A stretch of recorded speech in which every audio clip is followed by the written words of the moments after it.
नमस्कार दोस्तों, फिर आज एक नए वीडियो के साथ मैं आया हूं और इस नए वीडियो में एक नए टॉपिक के ऊपर हम लोग चर्चा करेंगे। यहां पर हम लोग आज चर्चा करेंगे एल नीनो और ला नीनो के बारे में। ठीक है, यह एक गर्म जलधारा है और यह जो है वह पैसिफिक ओशियन में इसका इफेक्ट पेरू में ज़्यादा दिखाई पड़ता है। तो इसके बारे में आज हम लोग पढ़ेंगे। एकदम कॉमन सी जानकारी, अपनी भाषा में, किताबी भाषा का यूज नहीं करना है, इस्तेमाल नहीं करना है। तो सबसे पहले इस जो मैप मैंने बनाया, यहाँ पर दक्षिणी अमेरिका का और ये ऑस्ट्रेलिया का, यहाँ पर न्यूजीलैंड है, ये तस्मानिया है और यहाँ इंडोनेशिया है। तो इसके मैप में हम लोग देखेंगे कि डायरेक्शन किधर है, नहीं तो बात समझ में आएगी नहीं।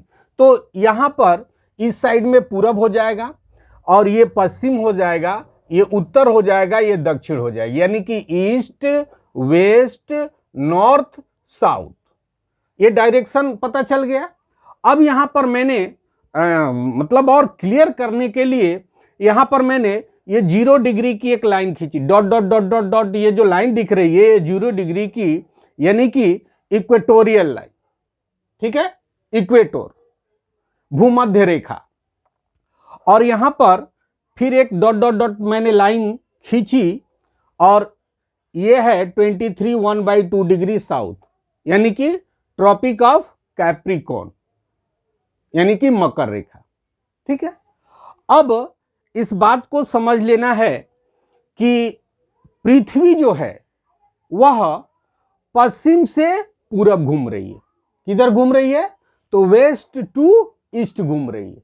ठीक है, तो जो कॉमन सी वेव्स है या जो सी करंट है, ओशियन जो धाराएं हैं, वह क्या होंगी? वे पूरब से पश्चिम की तरफ आएंगी। ये जनरल होता है। ठीक है, अगर पृथ्वी पश्चिम से पूरब की तरफ घूम रही है तो पानी स्वाभाविक रूप से इधर आएगा। ये एक कॉमन चीज है। ठीक है, इसको आप लोग समझिए कि पृथ्वी अगर पश्चिम से पूरब जा रही है तो पानी क्या होगा? पूरब से पश्चिम की तरफ आएगा। ये कॉमन सी बात है। यहां पर मैंने कुछ कॉमन करंट बनाया। ठीक है, ओशियन करंट बनाया। जैसे ये तो स्वाभाविक है, इक्वेटोरियल करंट। ठीक है, जो 0 डिग्री के आसपास जो पाई जाती है, यानी विषुवत रेखीय धारा। तो ये कॉमन है। ये पश्चिम से किधर आ रही है? पूरब से किधर आ रही है? पश्चिम की तरफ आ रही है। ये भी आ रही है, ये कॉमन है, ये जनरली चलता है। लेकिन काउंटर इक्वेटोरियल करंट एक ऐसी धारा है जो 0 डिग्री इक्वेटर पर पश्चिम से पूरब की तरफ बहती है। ये उल्टा बहती है। इसलिए इसे विपरीत धारा भी कहा जाता है, क्योंकि यह नेचर के विपरीत बहती है। अब ये गर्म जलधारा है। ठीक है, ये गर्म जलधारा जब शीत समय में, शरद काल में, ये क्या करती है? ये शिफ्ट कर जाती है। ठीक, ये शिफ्ट कर जाती है कहां पर? तो ये 0 डिग्री इक्वेटर से नीचे आ जाती है, करीब करीब 3 डिग्री साउथ से 18 डिग्री साउथ के बीच में ये आ जाती है। कौन? तो काउंटर इक्वेटोरियल करंट। तो अब जब यहां पर ये करंट पहुंचेगी स्वाभाविक रूप से, तो इसका जो डायरेक्शन होगा वह क्या हो जाएगा? वह इधर हो जाएगा। इस तरीके से ये बहने लगेगी। ठीक, अब एक चीज, इसके पहले जो एज ए नेचर था कि ये करंट जो है वह पूरब से पश्चिम की तरफ, ये ऐसे पूरब से पश्चिम की तरफ पैसिफिक ओशियन में ये जब चलेगी तो क्या होगा? इस बात को पहले समझ लेना जरूरी है। होगा ये कि ये तो गर्म जलधारा है और यहां पर जब ये जलधारा आ करके जब टकराएगी इस भाग से, तो यहां पर वाटर वेपर ज्यादा बनेगा। वाटर वेपर जब ज्यादा बनेगा तो क्लाउड्स ज्यादा बनेंगे और क्लाउड्स ज्यादा बनेंगे तो हेवी रेनफॉल होगा इस एरिया में, यानी इंडोनेशिया, बांग्लादेश, इंडिया, ये पकड़े हुए इधर में क्या होगा?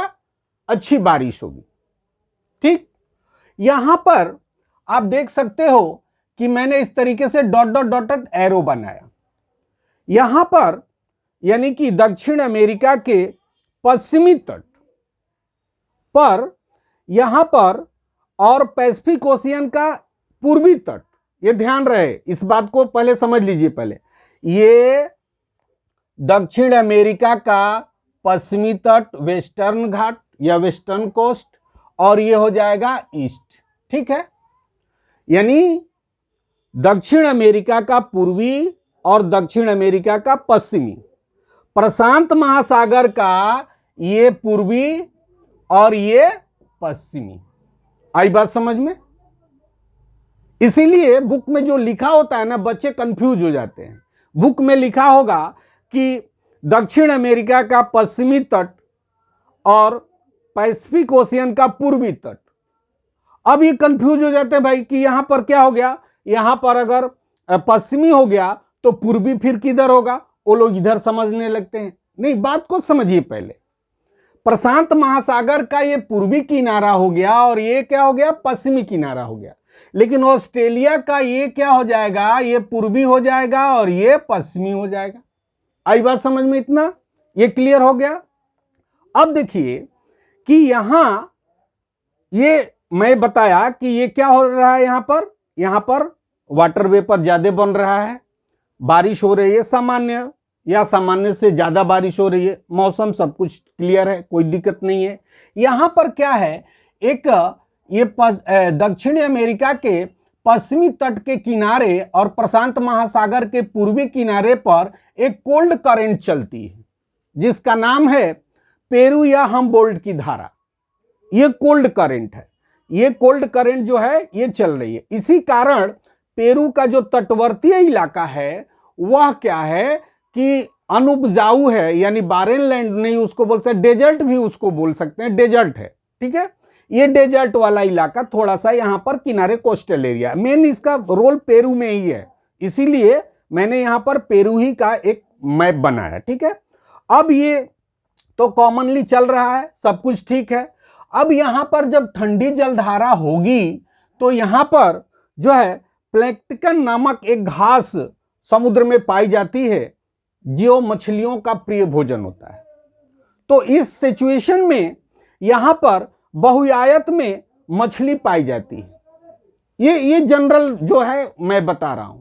लेकिन जब एल नीनो की स्थिति आती है या एल नीनो का इफेक्ट आता है तो ये काउंटर इक्वेटोरियल जो करंट है वो कहां पर आ गई, वो आ गई 3 डिग्री से लेकर के 18 डिग्री, यानी कि इस एरिया में ये करंट बहने लगी। ठीक है, अब जब ये करंट यहां से बह रही है तो पेरू से करीब करीब 180 किलोमीटर दूर समुद्र में, ठीक है, अब ये इधर से जब गर्म हवा जा रही है तो यहां पर जो ये कोल्ड करंट है ये अब इसका एक्टिविटी बंद हो जाएगा, यानी नीचे से जो ठंडी जो समुद्र की धारा है या जो नीचे से उसका ठंडा पानी निकल रहा है वो क्या होगा, बंद हो जाएगा, क्योंकि ये जाकर के कोस्टे टकराएगी, किनारे से जाके टकराएगी। इतनी बात क्लियर हो गई। यानी कि काउंटर इक्वेटोरियल करंट जब यहां पर बहेगी तो ये ठंडी धारा यहां से क्या हो जाएगी, ऑटोमेटिक गायब हो जाएगी। जब ये यहां से खत्म हो गई तो यहां पर पाए जाने वाला प्लैंक्टन नामक जो घास है वह क्या हो जाएगा, वह खत्म हो जाएगा।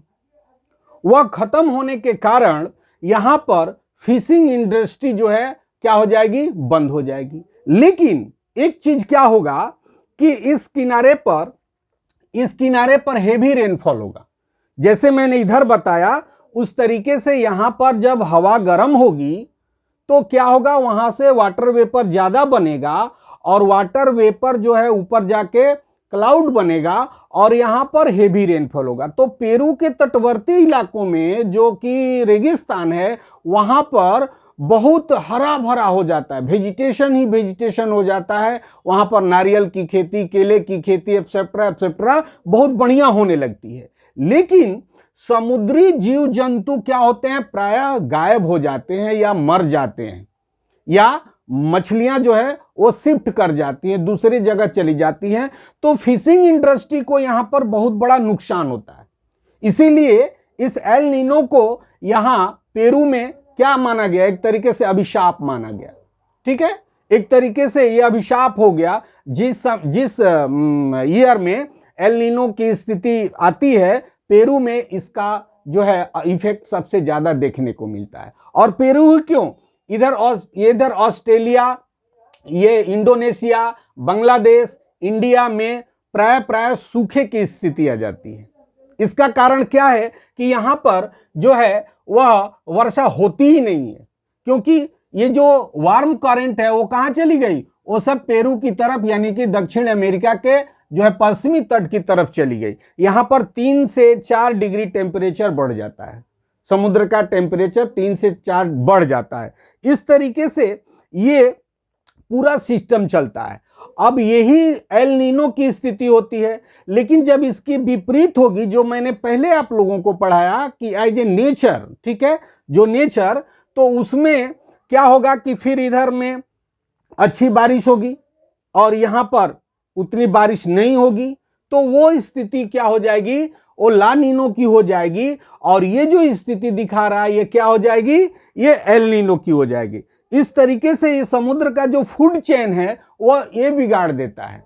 ये जो एल नीनो है, एल नीनो के कारण सी जो फूड चेन है उसका वह बिगड़ जाता है, जिसके कारण से यहां पर बहुत ज्यादा प्रॉब्लम क्रिएट होता है। मैंने इस चीज को आप लोगों को बताया और इसका इफेक्ट जो है मैंने कुछ डेटा कलेक्ट किया। 1972, 73, 76, 82, 83, 97, 98 में एल नीनो का इफेक्ट ज्यादा देखा गया, जिसके कारण जो है वह इसको एक क्या मौसमी घटना भी बोल सकते हैं। ठीक है, इसको ऐसा कुछ नहीं है कि ये बहुत बड़ा प्रकोप है या ऐसा है, ये हर कुछ ईयर में ये रोटेशन में आते रहता है। एल नीनो का जिस समय प्रभाव होता है, भारत में सूखे की स्थिति आ जाती है, बांग्लादेश में सूखे की स्थिति आ जाती है और पूरा सूखाग्रस्त हो जाता है, क्योंकि हमारे भारतीय मानसून पर इसका इफेक्ट पड़ता है।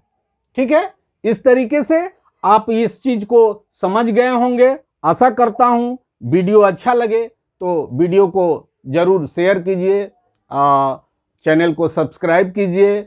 आज के लिए इतना ही, धन्यवाद।